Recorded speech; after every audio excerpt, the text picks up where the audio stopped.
It's a beautiful morning. It is a beautiful morning because I saw a team that I usually watch and usually root for get rolled last night, and I could not care less. Give it up for me. Oh, give it up for me. Listen, I cannot recommend fair weather fandom enough. This has been a revolution, an epiphany, a come to Jesus moment that I have had over the course of the last year, and it has been chef's kiss. Okay, it's been a revelation. If your team that you root for is not giving you no act right, just root for a team that does. Listen, this idea that you get some kind of points for sticking with your team through the hard times, that's stupid. But I will say this, stick with your team through the hard times if they've given you some good times. But if your team's never given you no good times, all there is hard times. So you gotta learn to turn your back on that team, because that team is turning their back on you. They ain't thinking about you. They ain't thinking about your joy. They ain't thinking about your peace of mind. They ain't thinking about how well you sleep at night, okay? F that team. Find you a team that's gonna act right, okay? Find you a team that's gonna act right. I love college football, okay? But the teams I root for have not been giving me no act right. And, well, one of the teams I root for has actually been giving me some act right lately, but they're just completely irrelevant, right? Like, I live in Connecticut. I go to a UConn football game every year, at least one. So I root for the Huskies, but they're just, they're irrelevant. Like, they're an independent. They're on the G5 level.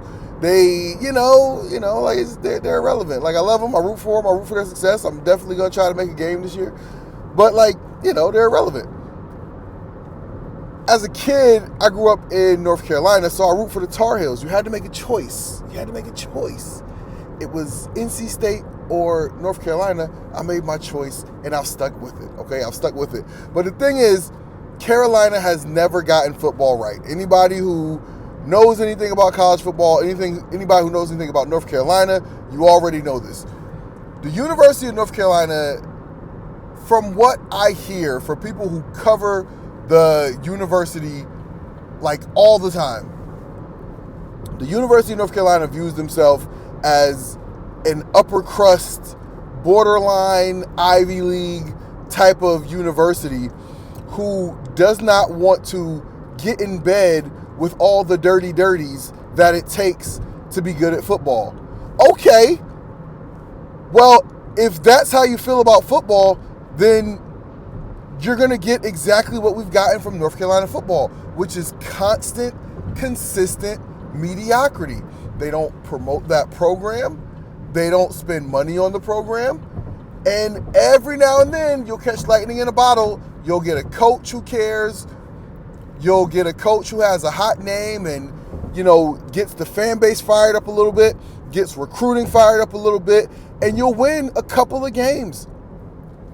But for the most part, Carolina is an 8-win program. That's all they're ever going to be, unless somebody up high in the university decides that they want to go all in to be good at football. That's what you got to do. You got to go all in to be good at football. Look at Oregon, right?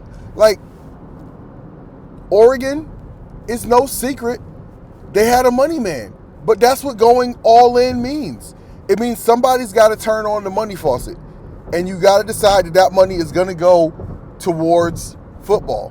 And then you get donors and boosters to all get committed that we want to be good at football. North Carolina has not done that. Well, actually, with the hire of Bill Belichick, they have done that. They've committed huge amounts of money to Bill Belichick's contract. They committed huge amounts of money to NIL, more than they had under Mac Brown for sure. And so all the things seem to be in place to say, we're trying. Okay? The things seem to be in place for them to say, we're trying. But it wasn't going to happen overnight, right? Like, it wasn't going to happen overnight. So this morning, when I'm watching all the Carolina-centric podcasts that I enjoy so much, love those guys, great, very talented, great at what they do, but they are so burnt over what happened between North Carolina and TCU, and I'm not going to say I'm laughing. I'm not laughing at them, but I'm laughing a laugh of relief that I don't feel that way. And I don't feel that way because I don't care. I have relieved myself of caring, of being too invested in any one football program. And the thing is, once you free yourself of that, you're able to look at things in a much more honest light.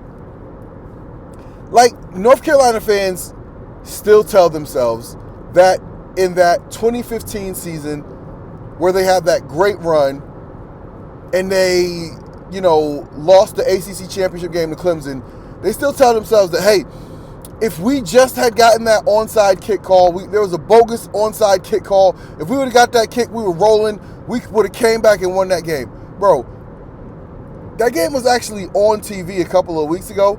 I was looking at it, I was like, man, Marquise Williams, who I love, by the way. I think Marquise Williams is arguably the best Carolina quarterback, the most successful Carolina quarterback that I've seen while I was watching UNC football. But during that ACC championship game, he had 20-something incompletions and turnovers. Come on, man. North Carolina was not close to winning that game. But the fandom, but your fan brain tells you you were right there. You were right there. That's what being too invested in a program does to you. It makes you see things with rose-colored glasses. I root for the Jets, right? You're seeing a pattern here, a pattern of me rooting for terrible teams. But the Jets had a playoff run in 2009 and 2010. After that playoff run, I was telling myself, man, we were just a play away here, a play away there. No, we weren't. No, we weren't. Why am I saying we? No, they weren't. No, they weren't. Mark Sanchez played awful for the majority of those playoff runs. He missed a ton of throws. He missed a ton of reads. Like, a competent quarterback would have gotten the Jets to the Super Bowl at least one of those years. But it just didn't have that. But my fan brain would not let me see that. So look, we got to learn to turn off the fan brain.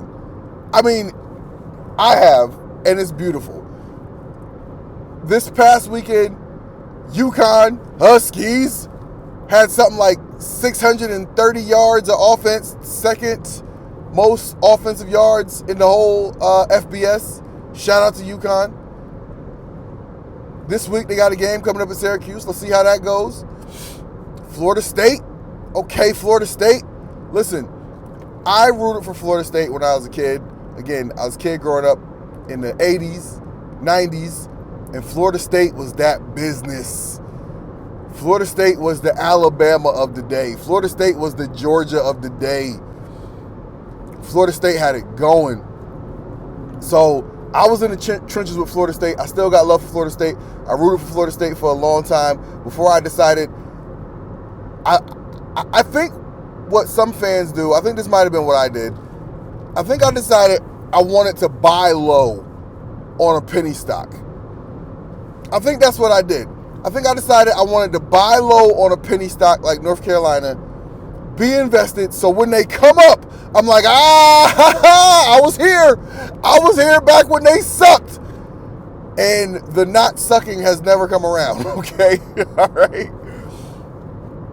And I think the same thing with the Jets, right? I think in my brain, I was like, oh, they got that underdog mentality. I'm going to be with them, and then when they come up, we're going to come up together. No, you're not. No, you're not. Okay? But the reason why, it goes back to, like I said, success comes from the top down. The college football programs who are successful, and even the college basketball programs who are successful, they make an organizational decision from the top down that we are going to invest resources into being good, into recruiting, into marketing the program, into coaches.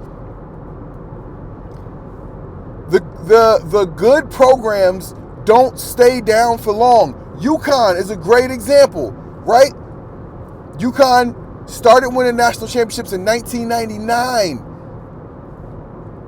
Fell off for a little while. Came back, won again in 2013. Fell off for a little while. Came back and won back-to-back in, I think, 23 and 24. No, I'm sorry, 22 and 23. Because that program has championship DNA. And that DNA comes from the university deciding that this is something we want to spend money on, we want to spend resources on to be good at. This is something we want to be known for. Florida State, people want to argue with me about this. Florida State has championship DNA because that university, they want to be good at football. So they see football as something that's worth spending resources on, okay? Whether it's a coach buyout or the money it costs to recruit, the money it costs to do NIL, whatever it is. North Carolina has never been that, and that's why they've been getting the results that they've been getting. And listen, it'd be great. It'd be great if they decide, look, the money faucet's on, the money faucet's going to stay on, and we're going to get this right with Bill Belichick. And if we don't get it right with Bill Belichick, we're going to keep the money faucet on for the next coach, and somebody's going to get it right. That's how the Georgias of the world, the Clemsons of the world, the Florida States of the world, the Alabamas of the world, that's how they get it right. Alabama got, I think, a $63 million buyout for Kalen DeBoer. They're going to pay that. They're going to pay that because it's worth it to them. So you get what you pay for, all right? If your team is not performing well, sometimes it's just a coaching thing. But if your team is consistently not performing well for years and years and years and years, or if they can only reach mediocrity for years and years and years, that's an organizational thing.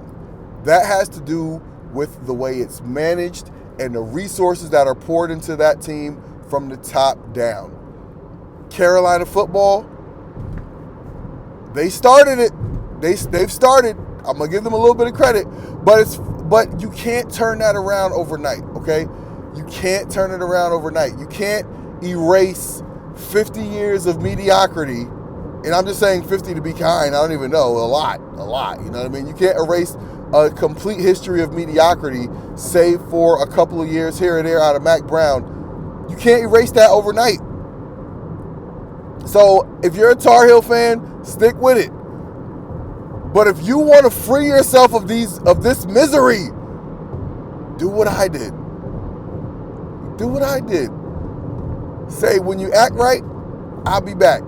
But until then, I'm out.